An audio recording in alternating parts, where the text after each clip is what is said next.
السلام علیکم ورحمۃ اللہ وبرکاتہ۔ دوستو، کیسے ہیں آپ سبھی؟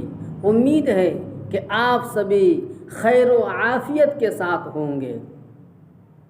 جیسا کہ آپ حضرات کو معلوم ہے کہ یہ مہینہ مبارک مہینہ چل رہا ہے، جس مہینے کے اندر ہم اور آپ قدم رکھے ہیں، یہ انتہائی متبرک اور بابرکت مہینہ ہے، جس کو ہم رمضان المبارک کے نام سے یاد کرتے ہیں۔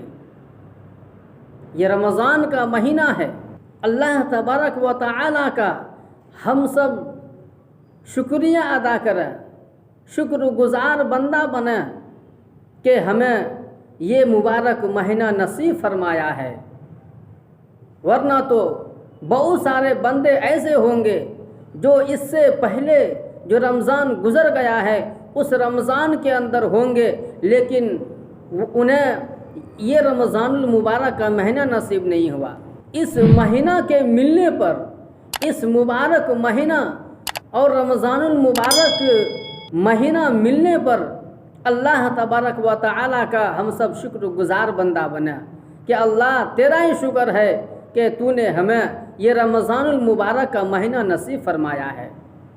تو دوستو، اس مہینے کی ہم قدر کریں، اس کا احترام کریں، اس کی عظمت، اس کی محبت اور اس کی وقعت ہم اپنے دل کے اندر بٹھائیں کہ یہ رمضان المبارک جیسا بابرکت مہینہ اور مقدس مہینہ ہمیں نصیب ہوا ہے۔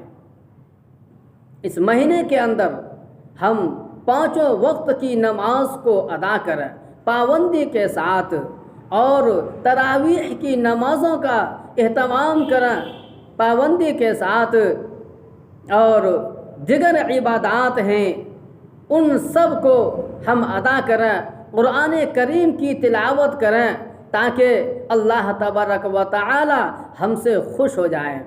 دوستو، سبھی چاہتا ہے کہ اللہ تبارک و تعالی ہم سے خوش ہو جائیں، ہم سے راضی ہو جائیں تاکہ ہم جنت کا مستحق بن جائیں۔ اللہ تبارک و تعالی ہم کو جنت نصیب کرے اور جہنم سے حفاظت فرمائے۔ اور آپ کو یہ ایک بات بتلا دیتا ہوں کہ یہ رمضان المبارک کا مبارک مہینہ، اس کے اندر 3 عشرے ہوتے ہیں۔ پہلے کے 10 دنوں کو پہلا عشرہ کہا جاتا ہے، اور دوسرے کے 10 دنوں کو دوسرا عشرہ کہا جاتا ہے، اور تیسرے کے 10 دنوں کو تیسرا عشرہ کہا جاتا ہے۔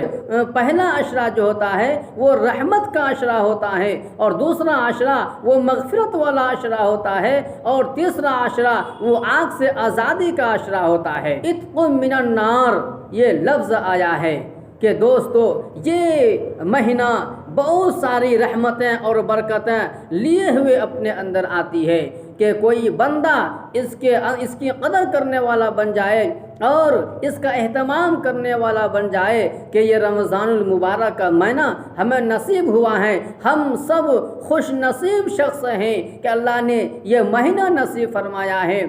اور اس مہینے کے اندر جب ہم اور آپ روزہ رکھتے ہیں، روزہ رکھنے کی حالت میں ہم کسی سے جھوٹ گوئی نہیں کریں، جھوٹ نہیں بولیں، کسی کے ساتھ جھگڑنے والی جیسی بات نہ کریں، کسی سے الجھنے کی کوشش نہ کریں۔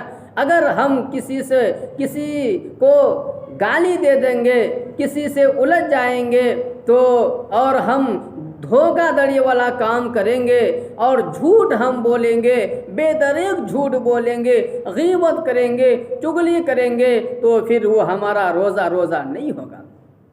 روزہ کا مین مقصد جو ہے وہ مقصد پورا نہیں ہوگا، وہ مقصد فوت ہو جائے گا۔ قرآن کریم میں اللہ پاک نے فرمایا، کتب علیکم الصیام کما کتب علی الذین من قبلکم لعلکم تتقون۔ روزہ رکھنے کا اصل مقصد اور مین مقصد جو بیان فرمایا ہے وہ لعلکم تتقون ہے کہ اس روزہ رکھنے سے ہم پرہیزگار بن جائیں، تقوی اختیار کرنے والا بن جائیں، اللہ سے ڈرنے والے ہم بن جائیں۔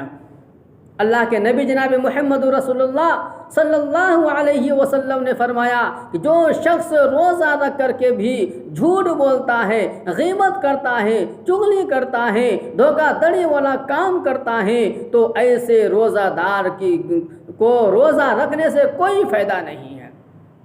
اس کا کھانا بیکار، اس کا پینا بیکار، اس کا دن بھر کا بھوکا رہنا، بھوک اور تپش کو برداشت کرنا سارا بیکار ہے۔ اس لیے ہم اپنے روزے کو روزہ بنائیں، اور جو مین مقصد ہے تقوی اختیار کرنے کا، اس کو ہم اپنی زندگی کے اندر اختیار کریں۔ اس طریقے سے ہم اپنی زندگی کے اندر ان ساری چیزوں کو اختیار کریں گے تو اللہ تبارک و تعالی ہم سے پھر راضی ہو جائیں گے، ہم سے خوش ہو جائیں گے۔